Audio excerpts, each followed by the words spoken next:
എല്ലാവർക്കും നമ്മുടെ പുതിയ വീഡിയോയിലേക്ക് സ്വാഗതം. അപ്പോൾ ഇന്ന് നമ്മളുള്ളത് യു കെയുടെ തന്നെ സതേൺ കോസ്റ്റ് പാർട്ടായ പോർട്സ്മൗത്ത് ഹാർബറിലാണ്. പോർട്സ്മൗത്ത് ഹാർബറിൻ്റെ പ്രത്യേകത എന്ന് വെച്ച് കഴിഞ്ഞാൽ യു കെയിലെ വളരെയധികം ചരിത്ര പ്രാധാന്യമുള്ള ഒരു സ്ഥലങ്ങളിലൊന്നാണ്. നമുക്ക് നേരെ വീഡിയോയിലോട്ട് പോകാം. അങ്ങനെ നമ്മൾ പോർട്സ്മൗത്ത് ഹാർബർ എത്തിയിരിക്കുകയാണ്.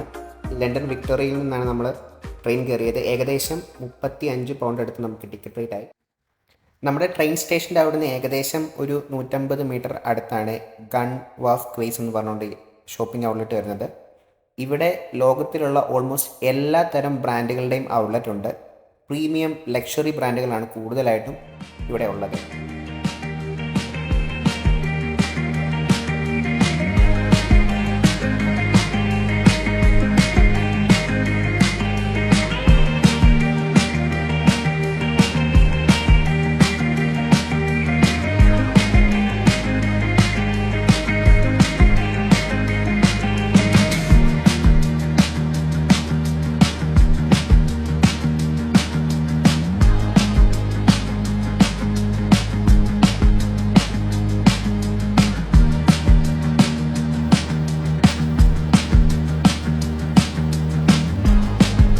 അങ്ങനെ ഷോപ്പിംഗ് കഴിഞ്ഞ് നേരെ വെളിയിലോട്ട് വരുമ്പോൾ നമുക്ക് കാണാൻ പറ്റും നിറയെ ബോട്ടുകളും എക്സ്പെൻസീവായിട്ടുള്ള യാട്ടുകളുമാണ്.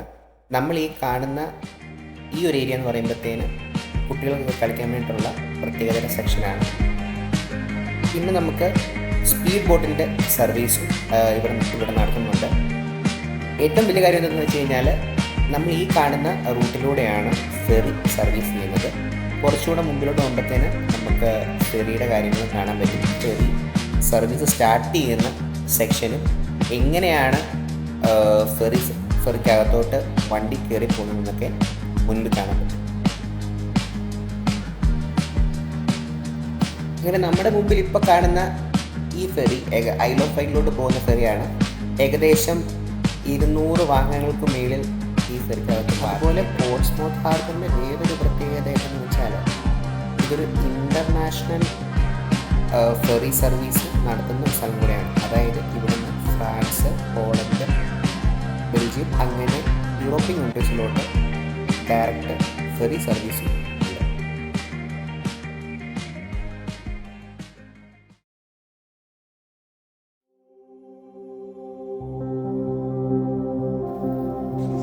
നമ്മളിപ്പോൾ ഉള്ളത് പോർട്സ്മൗത്ത് കത്തീഡ്രലിലാണ്. പോർട്സ്മൗത്തിൽ തന്നെ വലിയൊരു പള്ളിയാണിത്. ഏകദേശം 12ാം നൂറ്റാണ്ടിൻ്റെ ആരംഭത്തിലാണ് ഈ പള്ളി പണി കഴിപ്പിക്കുന്നത്. ഒരു നോർമൻ മർച്ചൻ്റ് അദ്ദേഹം തൻ്റെ ഇഷ്ടദാനമായി സ്ഥലം എഴുതി കൊടുക്കുകയും അങ്ങനെ അവിടെ ഈ പള്ളി പണിയുകയായിരുന്നു. 14ാം നൂറ്റാണ്ടിൽ ഇതൊരു പാരിഷ് സഭയായി മാറുകയും അങ്ങനെ 20ാം നൂറ്റാണ്ടിൽ ഇതൊരു കത്തീഡ്രലായി മാറുകയും ചെയ്തു.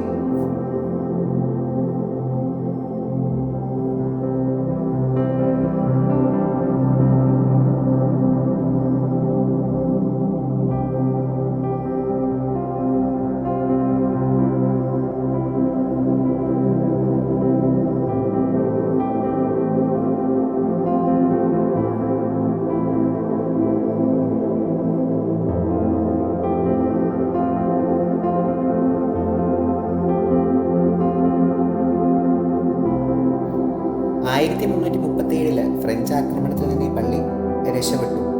എന്നാൽ 1449 ഇവിടുത്തെ ബിഷപ്പിനെ ഇവിടുത്തെ നാട്ടുകാർ തന്നെ വധിക്കുകയും അങ്ങനെ പള്ളി ഒരു 100 വർഷത്തോളം അടച്ചിടുകയും ചെയ്തു. അതിനുശേഷം 1591 പള്ളി വീണ്ടും തുറക്കുന്നത്.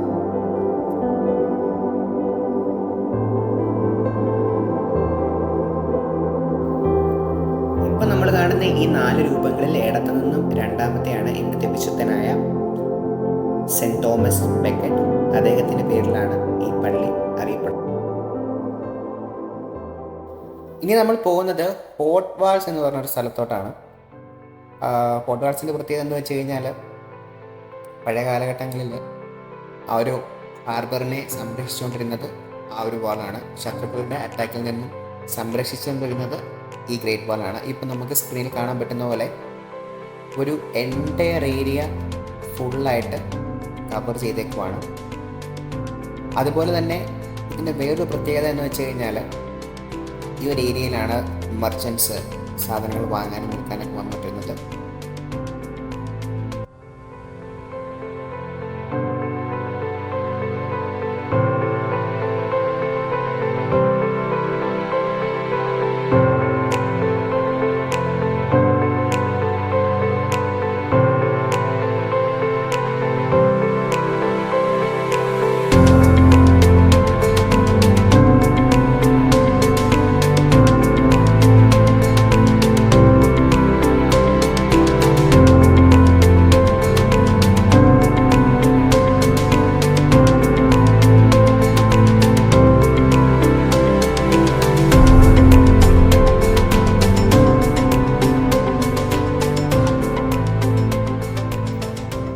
അങ്ങനെ ഇന്നത്തെ വീഡിയോ ഇവിടെ അവസാനിക്കുകയാണ്.